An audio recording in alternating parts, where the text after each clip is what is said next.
ഇനി sports in ഷോർട്സിലേക്ക് പോകാം. Football ഇതിഹാസം ലയണൽ മെസ്സിയുടെ പിതാവ് ജോർജ് മെസ്സി അന്തരിച്ചു.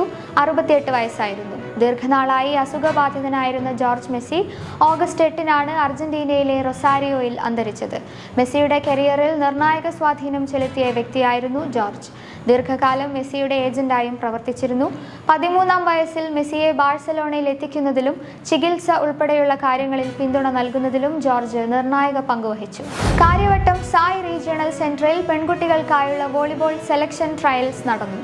ഓഗസ്റ്റ് 10, 11 തീയതികളിലായിരുന്നു ട്രയൽ സംഘടിപ്പിച്ചത്. മികച്ച വനിതാ വോളിബോൾ താരങ്ങളെ കണ്ടെത്തി സായിയുടെ എലൈറ്റ് പരിശീലന പദ്ധതിയുടെ ഭാഗമാക്കുകയായിരുന്നു ലക്ഷ്യം. നിരവധി താരങ്ങൾ സെലക്ഷൻ ട്രയൽസിൽ പങ്കെടുത്തു. ഇന്ത്യയിലെ മികച്ച ഹൈ പെർഫോമൻസ് പരിശീലന കേന്ദ്രങ്ങളിൽ ഒന്നാണ് Sai national centre of excellence. ശാസ്ത്രീയ പിന്തുണയോടെയുള്ള ലോകോത്തര പരിശീലനവും സമഗ്രമായ കായിക വികസന സൗകര്യങ്ങളും ഒരുക്കി ഭാവിയിലെ ദേശീയ അന്തർദേശീയ ചാമ്പ്യന്മാരെ വാർത്തെടുക്കുകയാണ് സായ് ലക്ഷ്യമിടുന്നത്.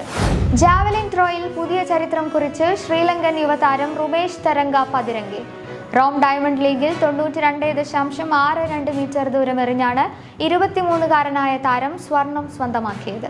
ഇതോടെ പുരുഷ ജാവലിൻ ത്രോയിൽ 90 മീറ്റർ പിന്നിടുന്ന 4ാമത്തെ ഏഷ്യൻ താരമെന്ന നേട്ടവും റുമേഷ് സ്വന്തമാക്കി.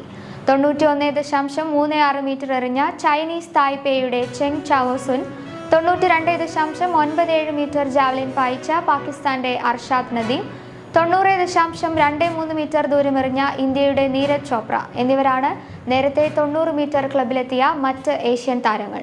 കായിക രംഗത്തെ വനിതാ പങ്കാളിത്തം പ്രോത്സാഹിപ്പിക്കുന്ന ഖേലോ ഇന്ത്യ അസ്മിത വുമൺ ലീഗിന്റെ ഭാഗമായി വുഷു ചാമ്പ്യൻഷിപ്പ് തിരുവനന്തപുരത്ത് സംഘടിപ്പിച്ചു.